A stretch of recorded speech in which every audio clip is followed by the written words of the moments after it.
ఈ దినములలో చాలా మంది ఇతరుల క్షేమాన్ని కోరుకునే వారు చాలా తక్కువ కనపడుతూ ఉంటారండి.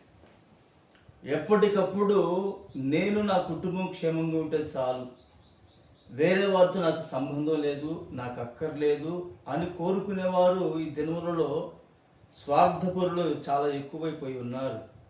అయితే బైబిల్ ఏముంటుందో పరిశుద్ధ గ్రంథంలో మనం ధ్యానించుకుందాం. ఇర్మియా గ్రంథము 29వ అధ్యాయము 7వ వచనము.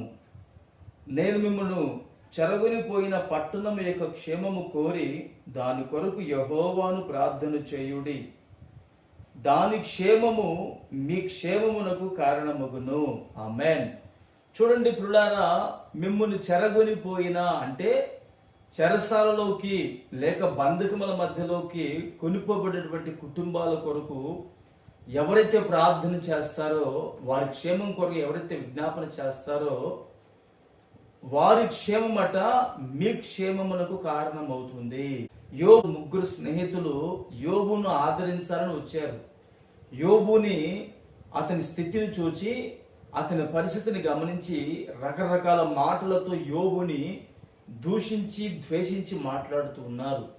యోబు వారి కొరకు ప్రార్థన చేశాడంటే, యోబుకి ఆరోగ్యం లేదండి ప్రార్థించడానికి, యోబు నిలబడడానికి కూడా ఓపిక లేదండి. కారణం ఏంటంటే అరికాలలో మొదలుకొని నడినెత్తి వరకు యోబు శరీరం అంతా కురుపులు, ఆ కురుపులు భయంకరమైనటువంటి దురదతో బాధపడుతూ ఉన్నారు. అంతటి దురదలో, అంతటి బాధలో, అంతటి వ్యధలో కూడా యోబు తన స్నేహితుల యొక్క క్షేమము కొరకు ప్రార్థన చేస్తే ఆ తన స్నేహితులకు దేవుడు క్షేమాన్ని ఇచ్చాడో లేదు, తర్వాత ప్రార్థించినటువంటి యోబునకట రెండంతల క్షేమము కలిగినది. దేవునికి మహిమ కలుగునుగాక.